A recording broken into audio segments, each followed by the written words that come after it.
கோயிலுக்கு பண்ணுற தர்மங்களோட சாமிக்கு பண்ணுறது 10 ஏழைகளுக்கு பண்ணுங்க, முடியாதவங்களுக்கு பண்ணுங்க. எல்லா தெய்வமும் ஒன்று தான் அப்படிமே. நான் எனக்கு ஜாதியும் கிடையாது, மதமும் கிடையாது. நான் எல்லாத்தையும் வெறுக்கிறவன். எனக்கு ஒன்று தான். என்னை பொறுத்த மட்டும் நம்ம என்ன தமிழ்நாடை கேட்க போகிறோமா, இல்லை ஆந்திராவை கேட்க போகிறோமா, இந்தியாவை கூட கேட்க போகிறோமா? ஆண்டை விட இல்லையே. நம்ம குடும்பம் நல்லா இருக்கணும், நம்மளை சேர்ந்தவங்க நல்லா இருக்கணும், நல்ல வேலை கிடைக்கணும், நல்ல உடல்நிலை வந்து ஆரோக்கியமாக வச்சுக்கணும் தான் கேட்க போகிறோம். தெய்வத்துக்கிட்ட வேறு என்ன கேட்க போகிறோம்?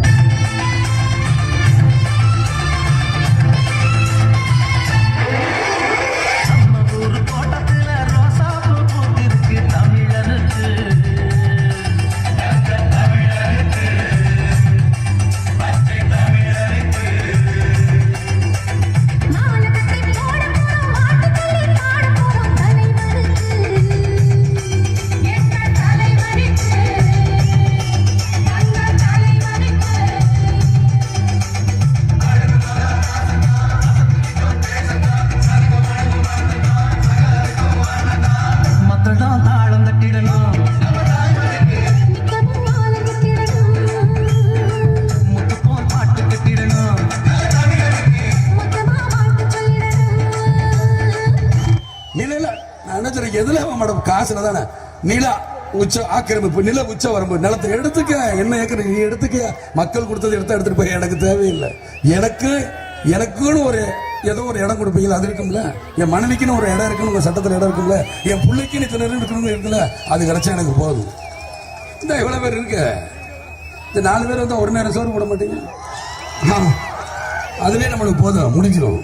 இத்தனை ஒரு வீட்டுக்கு நான் போயிட்டு வரக்குள்ள முடிச்சேன். என்னையா காசு காசு காசு பணம் நடப்புலங்க. நீங்களும் உங்க காசு என்னையா கோடி கோடியா சேர்த்து வச்சு எங்கேயா கொண்டு போக போறீங்க? செத்தா கூட அருணாக்குடி அத்தி விட்டு தான் உள்ளதை கொண்டு போய் போதைக்கிறான். காசு கிடையாது, ஒண்ணு கிடையாது. நம்புறேன், என் மக்களை நம்புறேன். இந்த விஜயகாந்த் வாழ்ந்தான், இருந்தான், வாழ்ந்து கொண்டே இருப்பான். இந்த மக்களுக்காக தான் இருக்குன்னு நான் நினைக்கிறேன். எனக்கு அது கிடைச்சா போதும். இனிமே நான் பார்க்காத புகழாம்.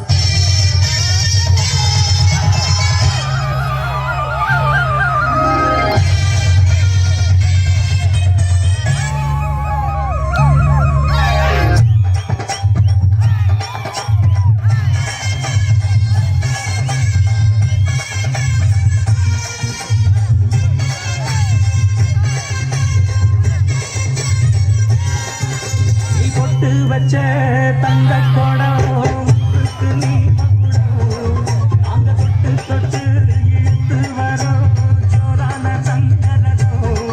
அட நீ தங்க கட்டி சிங்க குட்டி பேர சொல்லு பட்டி ரச்சி.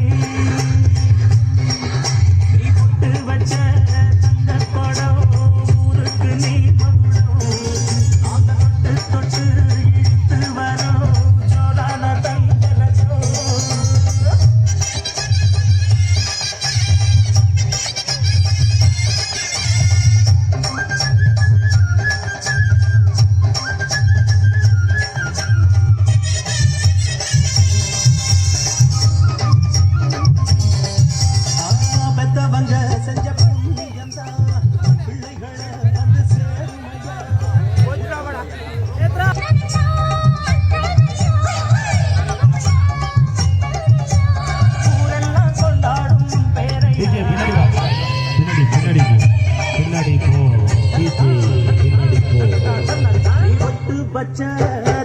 சாமி அப்படியே பின்னாடி வா, பின்னாடி வா.